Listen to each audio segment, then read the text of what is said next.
एक बार एक छोटे से गांव में सैम नाम का एक छोटा लड़का रहता था। सैम एक अनाथ था और एक अनाथालय में रहता था जहां उसका अपना कोई परिवार नहीं था। चुनौतीपूर्ण परिस्थितियों के बावजूद वह हमेशा एक उज्जवल मुस्कान रखते थे और उनका दिल दूसरों के लिए करुणा से भरा था। एक सर्दियों की शाम दयालु व्यक्तियों के एक समूह से अनाथालय का अचानक दौरा हुआ। वे बच्चों के साथ साझा करने के लिए गर्म कंबल, कपड़े और स्वादिष्ट भोजन लाए। उनमें सारा नाम की एक महिला थी जिसकी दीप्तिमान मुस्कान और चंद्रमा जितना बड़ा दिल था। जैसे ही बच्चे अपने उपहार लेने के लिए इकट्ठा हुए, सारा ने देखा कि सैम कोने में खड़ा है, दूसरों के साथ शामिल नहीं हो रहा है। उत्सुकतावश वह उसके पास आई और धीरे से पूछा, अरे तुम अन्य बच्चों के साथ क्यों नहीं हो? सैम ने ऊपर देखा।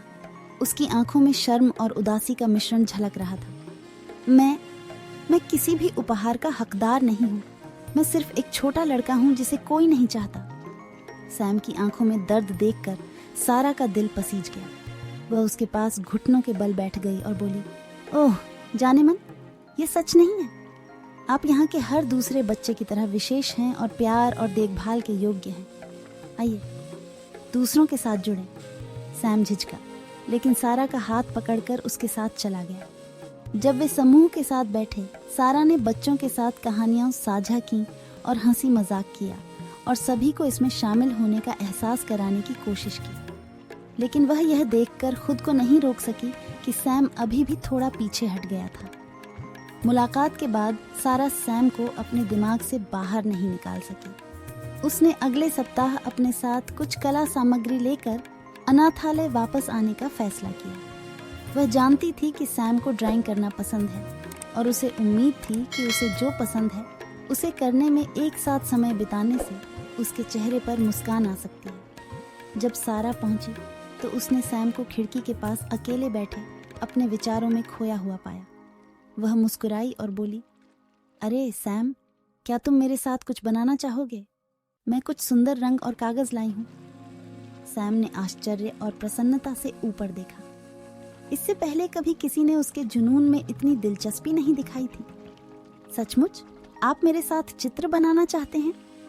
सारा ने सिर हिलाया और उन्होंने साथ मिलकर रंग बिरंगी उत्कृष्ट कृतियां बनाते हुए दोपहर बिताई। जैसे जैसे वे पेंटिंग कर रहे थे, सैम ने सारा को अपने जीवन, अपने सपनों और एक अनाथ होने के कारण महसूस होने वाले दर्द के बारे में बताना शुरू कर दिया।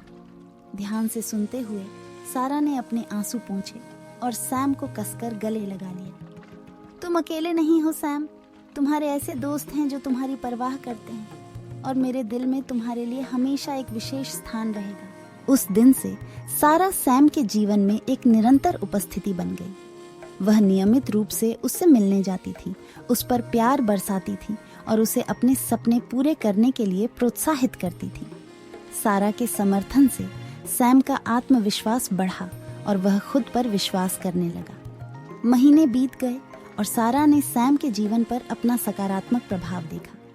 एक समय शर्मीला और संकोची रहने वाला छोटा लड़का अब एक जीवंत और हंसमुख बच्चा था, जिसने उसकी देखभाल करने वाले लोगों के प्यार भरे दिलों में एक परिवार पाया था।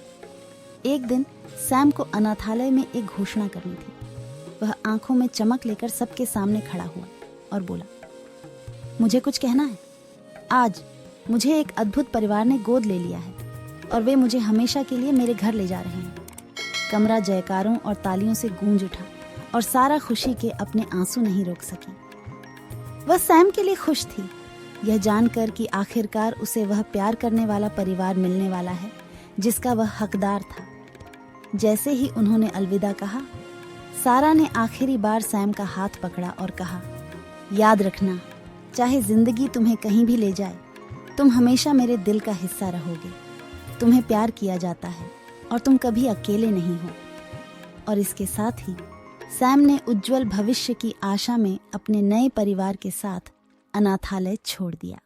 जब सारा ने उसे जाते हुए देखा तो वह जानती थी कि कभी कभी दयालुता का सबसे छोटा कार्य किसी के जीवन में सबसे बड़ा बदलाव ला सकता है।